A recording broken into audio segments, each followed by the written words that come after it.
नमस्कार दोस्तों, Indian news में आप सभी का स्वागत है। तो दोस्तों, आज भारत की तरफ से बहुत बड़ी खबर निकल के सामने आ रही है और भारत ने किस प्रकार से अपने मित्र रूस से बहुत बड़ी डीलों को कर दिया है कैंसिल।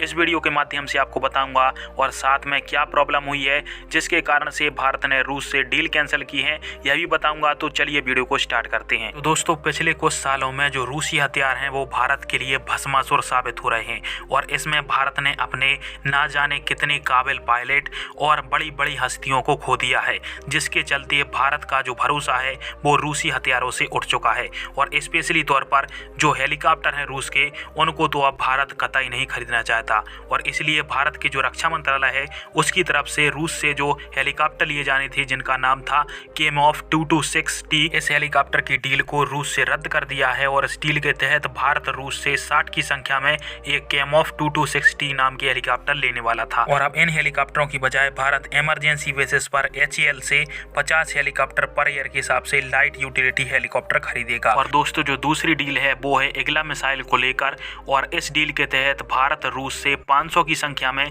इग्ला मिसाइल को खरीदने वाला है, जो कि बेहद ही शॉर्ट रेंज की एंटी टैंक गाइडेड मिसाइल है। परंतु DRDO ने इस एंटी टैंक गाइडेड मिसाइल का भी एक सफलतापूर्वक परीक्षण किया है, जिसके चलते रक्षा मंत्रालय रूस से इस इग्ला मिसाइल को खरीदने की डील है उसको रद्द करने के बारे में विचार कर रहा है।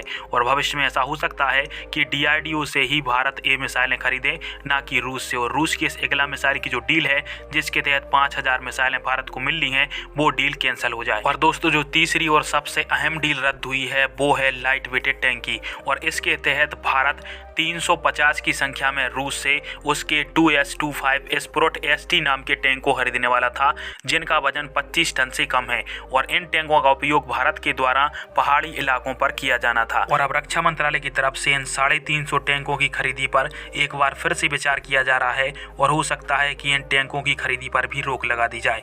परंतु दोस्तों, जो भारत 1700 की संख्या में फ्यूचर के मेन बैटल टैंक खरीदने वाला है उसका VVRFI जारी है और उसके तहत टैंक खरीदी होनी है, जो कि 2030 तक भारत को 1700 की संख्या में मिल जाएंगे। और दोस्तों, अब बात करते हैं लास्ट में कि भारत इतने सारे हथियारों की डील को कैंसिल क्यों कर रहा है। तो दोस्तों, बेसिकली तौर पर भारत के लिए रूसी हथियार भस्मासुर साबित हो रहे हैं और इसमें हमने अपने कई सारे जवान और भारत के आदरणीय व्यक्तियों को खोया है, जिसके तहत भारत अब कोई भी बड़ा रिस्क नहीं लेना चाहता। और इन बड़े रक्षा सौदों को कैंसिल करने के पीछे भारत का एक मकसद यह भी है कि भारत यदि ऐसे ही विदेशों से ये हथियार खरीदता रहा तो भारत कभी भी हथियारों के क्षेत्र में आत्मनिर्भर नहीं बन पाएगा। और भारत ऐसा चाहता है कि भाई हथियारों के क्षेत्र में आत्मनिर्भर बने और जितने भी आयुध उपकरण भारत उपयोग करे उसको भारत में ही बनाया जाए, चाहे भारत उसे बनाए या फिर दूसरे देश आकर भारत में उसे बनाए। बाकी आप सभी किस टॉपिक पर क्या राय है और भारत सरकार की तरफ से उठाए गए इस कदम के ऊपर आप सभी क्या कहेंगे, कमेंट बॉक्स में राय बस दीजिएगा। वीडियो देखने के लिए धन्यवाद। जय हिंद, जय भारत।